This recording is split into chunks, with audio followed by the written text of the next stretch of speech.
Rethinking the Oriental Carpet and Early Renaissance Paintings. In this series of 7 lectures, we're going to step away from conventional wisdom and rethink the role of the Oriental carpet in early Renaissance paintings. I'm going to interpret the information derived from the Carpet Index in an entirely new way. This series will challenge conventional wisdom by suggesting that, instead of being luxury items of Muslim manufacture before 1500, carpets can be seen as demographic markers, visual witnesses to the movement of populations of Eastern Christians to the West in the early modern period. And as such, they give us a whole new window onto the Renaissance. Segment 3, the Relic Carpet of Siena. Siena, 28 March, 1328. On this day, the rector of the Scala Hospital, Giovanni Tolomei, requested that he and his wife Andrea be allowed to build a chapel within the great hall of the hospital, called the Pellegrinaio. The chapel was to be dedicated to the parents of the Virgin, Anna and Joachim, in honor of his wife's parents. And it was in this chapel that orphan girls and foundlings, who were raised in the Scala orphanage and provided there with dowries, were to be married. Santa Maria della Scala was the major charity of Siena that served not only local foundlings and orphans and the poor and sick of Siena, but also served as caregivers to the thousands of pilgrims who streamed through the city on their way to and from Rome. Within 4 years of building the chapel inside the hospital, Giovanni Tolomei also commissioned Pietro and Ambrogio Lorenzetti and their brother-in-law Simone Martini to decorate the facade of the hospital with frescoes highlighting the early life of the Virgin with her parents.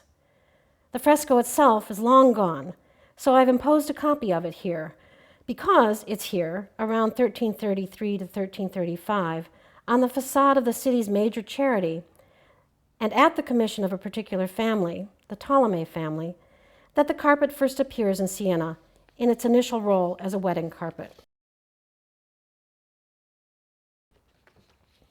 Where did this distinctive carpet come from, and how did it arrive in Siena? And why was it copied, beginning around 1300, an astonishing 18 times over the next 150 years, but only in Siena and its surrounding countryside?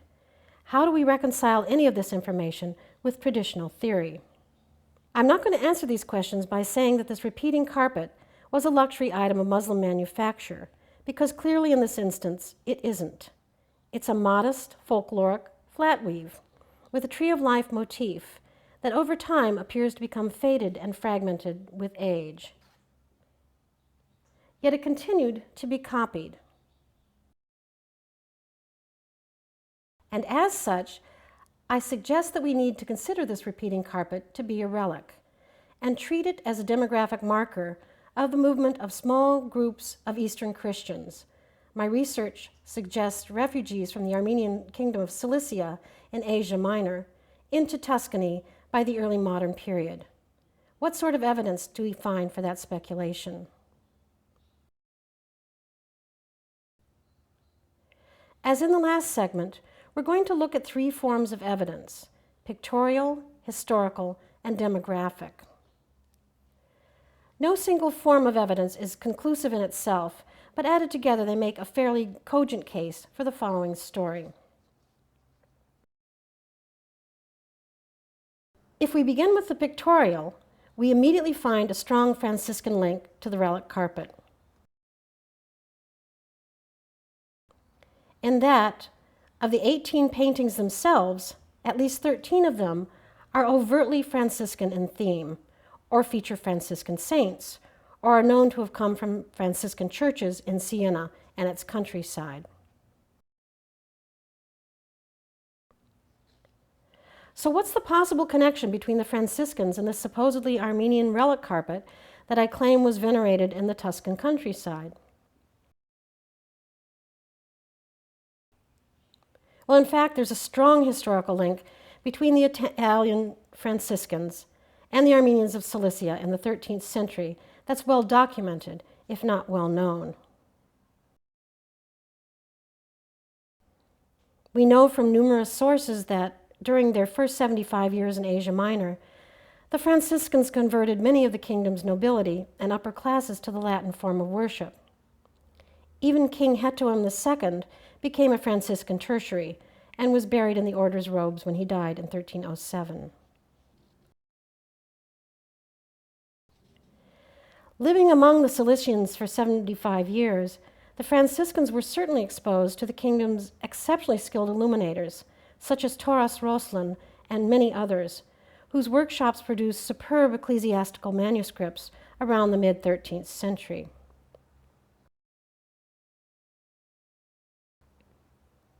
And this familiarity would extend to Cilicia's liturgical goldsmiths, who were considered to be the finest creators of reliquaries and liturgical objects in the entire Holy Land.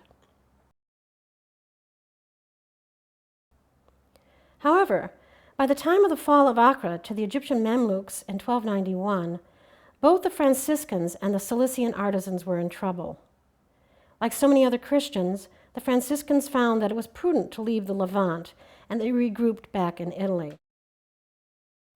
At the same time, the livelihoods of many Cilician artists and their workshops, including illuminators and ecclesiastical goldsmiths, were seriously threatened by the resurgence of Sunni Muslim hegemony in Asia Minor, where there was absolutely no interest in their new overlords in supporting the production of Christian art. Back in Italy, however, at that same time, the regrouping Franciscans and their fellow Dominicans who had fled back home were seriously interested in Christian art and artists, as they were building their enormous preaching churches all over the Italian peninsula.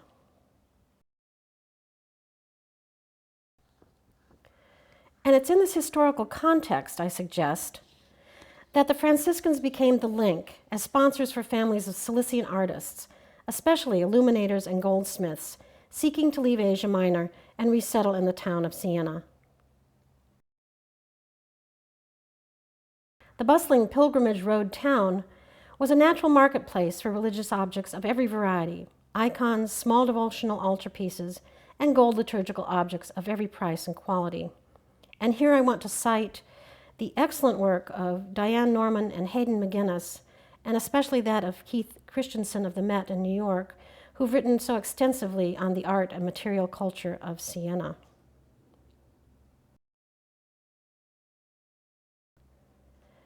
I suggest that the immigrant goldsmiths and their Sienese descendants stayed true to their Cilician roots as they became renowned, especially for their extraordinary chalices commissioned by popes and cardinals alike. But it's in the area of pictorial art that I think the Sienese owe a debt of gratitude to the Franciscans for helping the Cilicians and their family workshops settle in their midst. Given the Franciscans' historical connections to highly sophisticated Armenians already trained in Eastern pictorial methods, it should come as no surprise that Siena's most famous artists and illuminators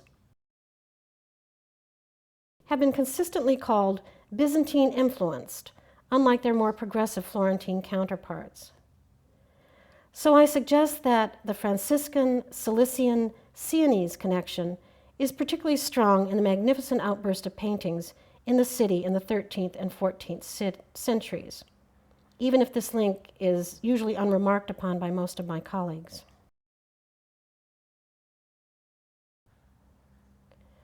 Along with the movement of these family groups to the west, I'm certain that the relic carpet itself was brought into Italy after the fall of Acre, probably around 1295 and no later than 1300.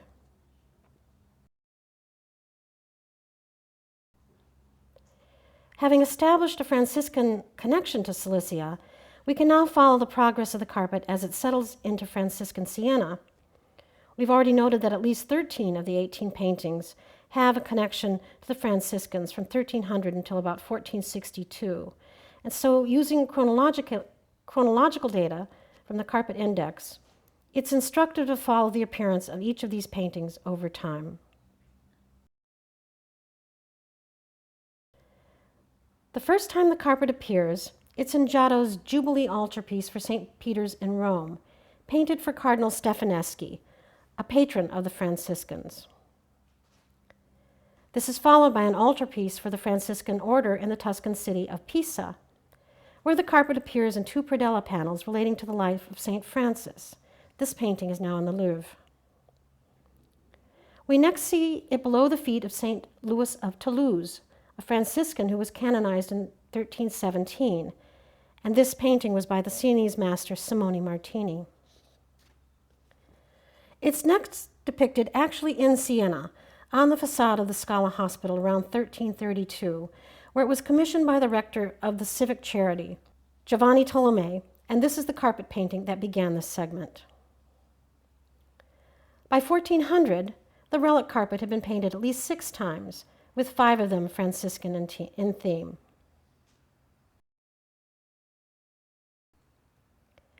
At this juncture, the famous Franciscan San Bernardino enters the picture. Bernardino Albigeski was born in 1380 and was raised by a pious aunt. He joined the confraternity of Our Lady at the Scala in 1397, and as a young Franciscan novice during the plague of 1400, he nursed victims at the hospital. 2 years later, he became a Franciscan.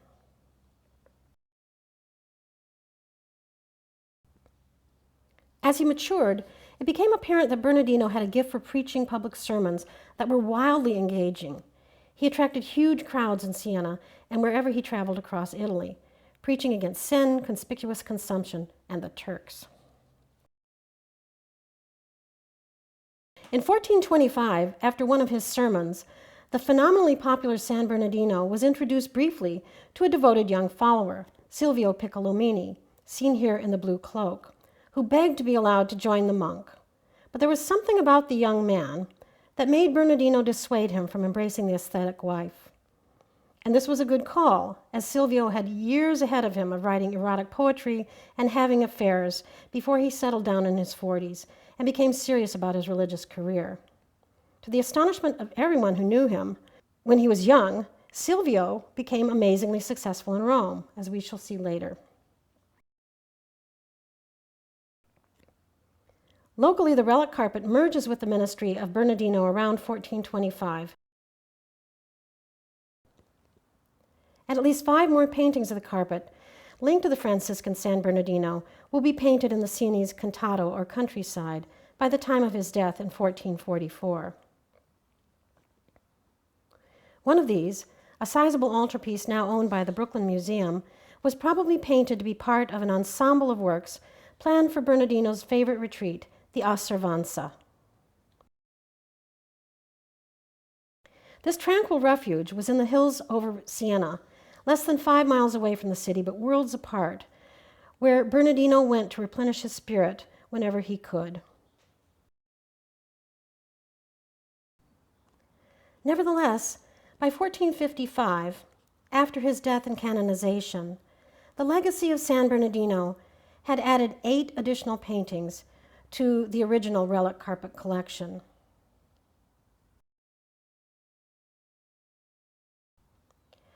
At this juncture, all of the Franciscan-related paintings have been accounted for, and the long Franciscan link to the carpet effectively comes to an end. However, if the carpet was only valued in relation to the Franciscans, then we would expect that no more would be produced. And yet, by 1455, we're only up to a total of 15. What about the other 3? Well, this is where it gets interesting.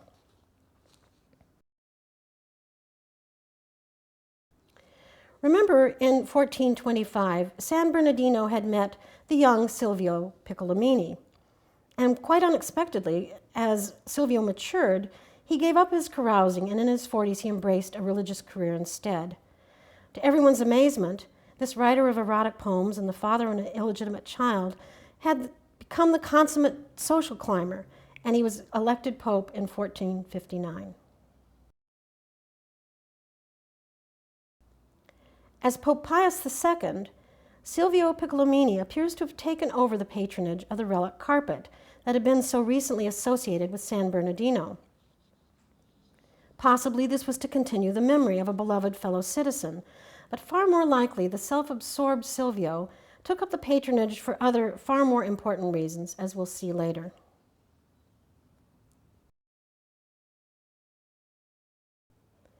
the final travels of the relic carpet, and a hidden side to Pope Pius II. With Pius II on the throne of Peter, the carpet goes out in a blaze of glory as Pius is connected to the commissions of the final 3 paintings that mark the end point of his visual record.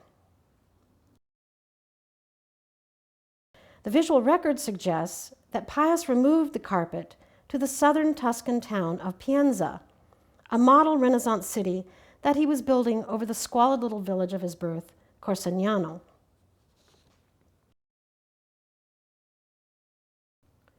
With the last and grandest altarpiece featuring the relic, painted especially for his new cathedral in Pienza, here the carpet appears faded and fragmented, but it's still unmistakably Siena's own. So that should be the end of story, or not. Something or some connection seemed to be missing, and in fact it was. There was a whole other layer to the meaning of this distinctive relic carpet, and my doubts took me back to its first appearance in Siena, where we began. Back to the Scala Hospital, where Giovanni Tolomei was rector from 1314 to 1339, where the carpet first appears in Siena on the facade, in one of the very few non-Franciscan themes, as a wedding carpet under the feet of the Virgin. From this specific place, a civic charity, and the name of the donor, the Tolomei family, came an insight. Could there be any family connections? The chapel and the facade paintings seem to have personal resonance for Giovanni and his wife, Andrea. In fact, with that clue came a whole new layer of associations with the Tolomei family that was much more subtle than the very obvious Franciscan link, but every bit as important.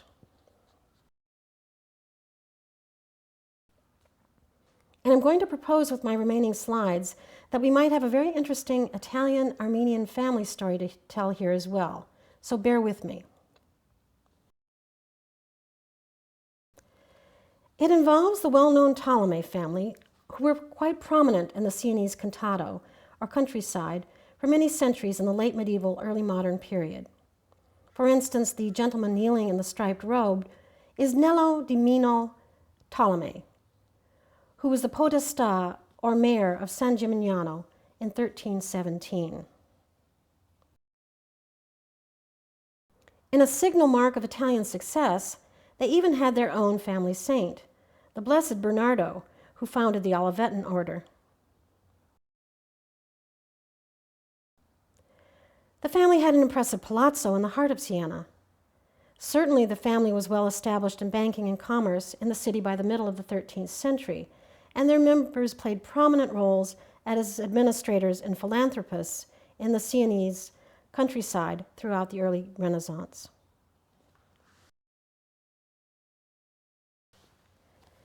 We've already seen this family involvement in the civic duties of Giovanni Tolomei, who served as rector of the Scala for 2.5 decades in the early 14th century, when he and his wife dedicated the chapel to honor her parents, and sponsored a series of frescoes dedicated to the life of the Virgin with her parents, all of which are oriented around celebrating the ties of family. Because of this initial link to the Tolomei family in Siena, and the carpet's specific role in the painting as part of a sacrament of marriage, for the remaining of this lecture, I'm going to assign the Tolomei name to this relic, simply because I have a strong hunch that the actual carpet celebrated in the betrothal of the Virgin came into the Tolomei family early in the 14th century. I conjecture that it probably came via Andrea as part of her dowry upon her marriage to Giovanni. It's even possible that Andrea's own parents, whom she honors with the chapel dedication, had actually fled with the relic carpet from Armenian Cilicia in the 1290s. Whatever the family connection, we've already established that the Franciscans had most likely been instrumental in the carpet's safe arrival in Siena, where it came to be celebrated by the community in a large variety of religious paintings until 1462. So I have to ask the question, are the Ptolemies actually an Armenian family hiding in plain sight in Siena? Here I'm going to suggest from this and other data that the Ptolemy might be descendants of one of the families of wealth that saw the writing on the wall at the time of the Third or Fourth Crusade and left the Armenian highlands for a more secure financial future for the family in Italy.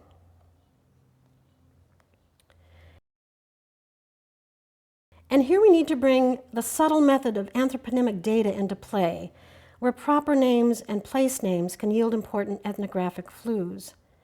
Yet beware, this is a tricky and sometimes elusive method because it can yield as many false positives as real gold.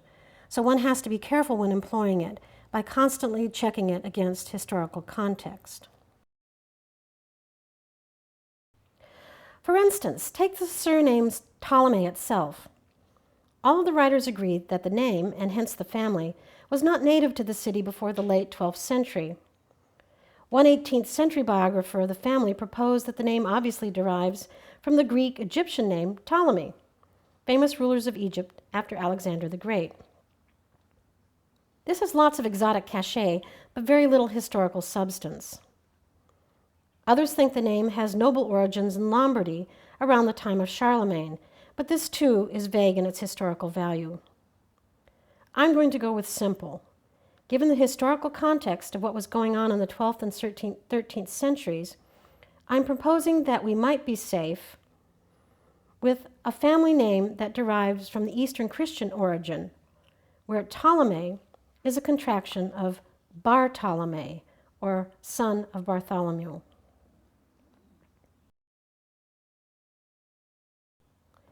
In the last segment, we looked at the prevalence of Tuscan artists whose names were indicative of Armenian heritage, combinations of saints' names such as Taddeo de Bartolo.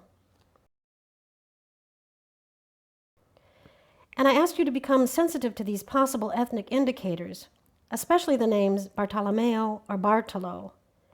And to these I now add the patronymic Ptolemy, the son of Bartholomew.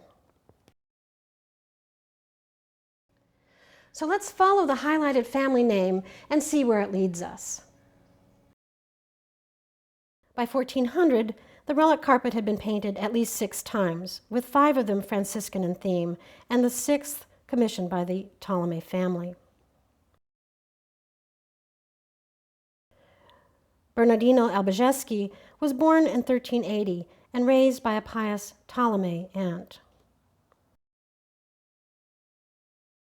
As a young novice, the Ptolemy-raised Bernardino worked at the Scala Hospital, where the relic carpet was probably still held in the Ptolemy chapel.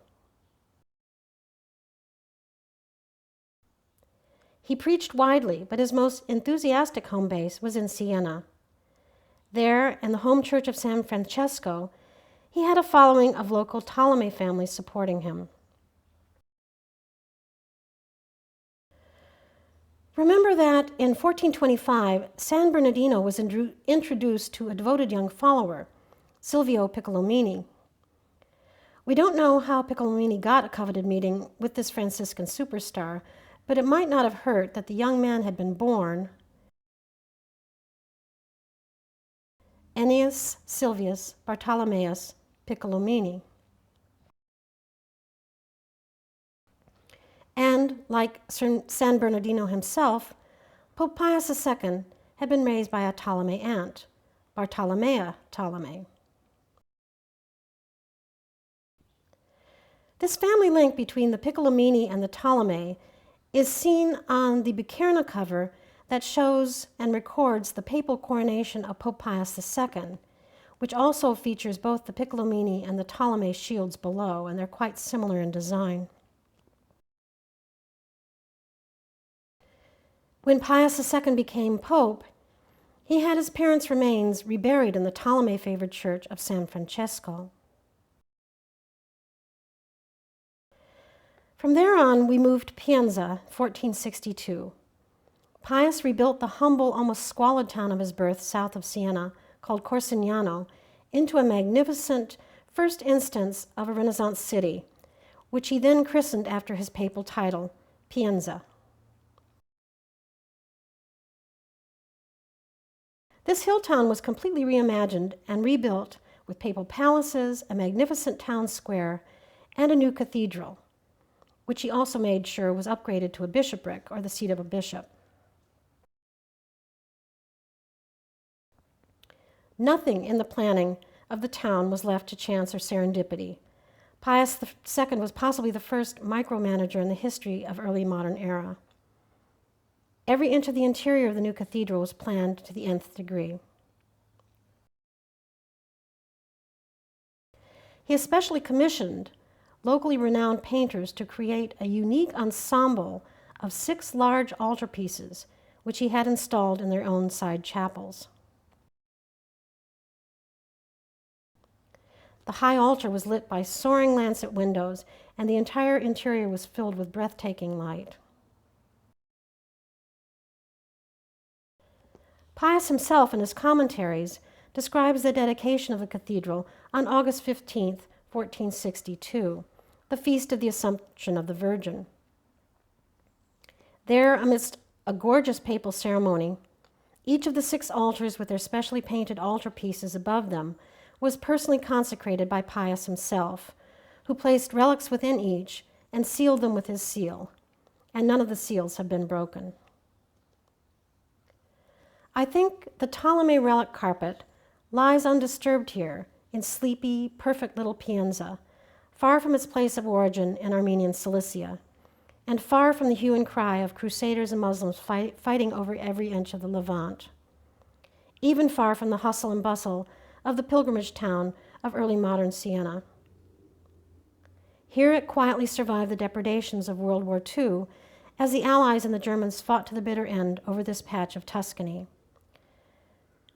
This simple folk-weave carpet, which never was a luxury item of Muslim manufacture, speaks to the hidden history of the footsteps of many, many Eastern Christians who came seeking a better life in a new land.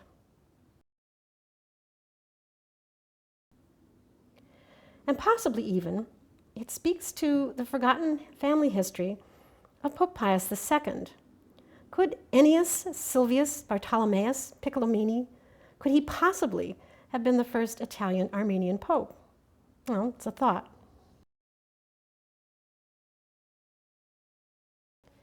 Please join me for the next segment, the Relic Carpets of Flanders.